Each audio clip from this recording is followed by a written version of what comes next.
audios des musées de Laval. Les musées de Laval vous livrent leurs secrets.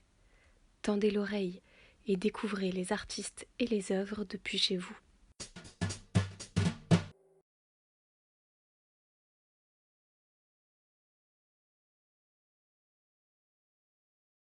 Baya, de son vrai nom Fatma Haddad, est orpheline dès son plus jeune âge.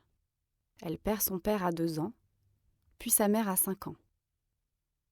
Élevée par la famille de son beau-père, puis par sa grand-mère, elle est à partir de 1942 accueillie par Marguerite Camina, peintre française qui prend en charge son éducation.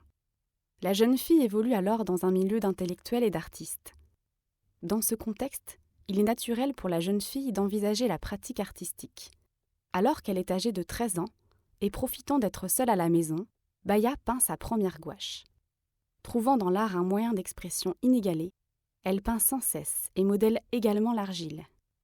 Elle est très vite remarquée par le sculpteur Jean Périssac qui montre ses œuvres au galeriste Aimé Macte. Celui-ci l'expose en 1947 dans sa galerie parisienne alors qu'elle n'est âgée que de 16 ans. Le succès est immédiat. À 22 ans, Fatma se marie avec un homme bien plus âgé qu'elle. Elle parle pourtant de son mariage comme de 26 années de bonheur.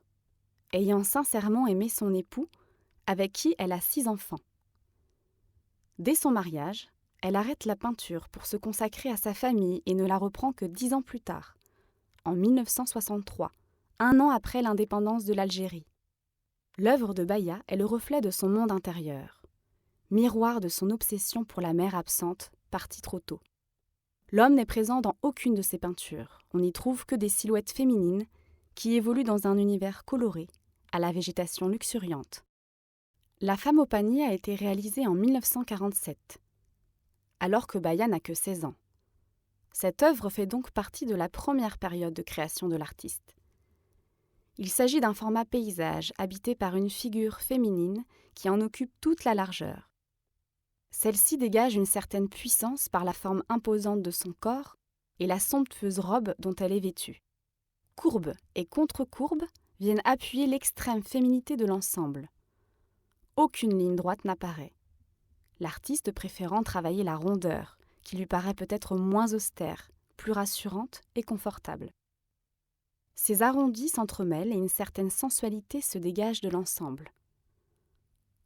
On y retrouve l'unique thème que Baya aborde dans son œuvre, celui de la mère, protectrice et bienveillante, qu'elle n'a que très peu connue.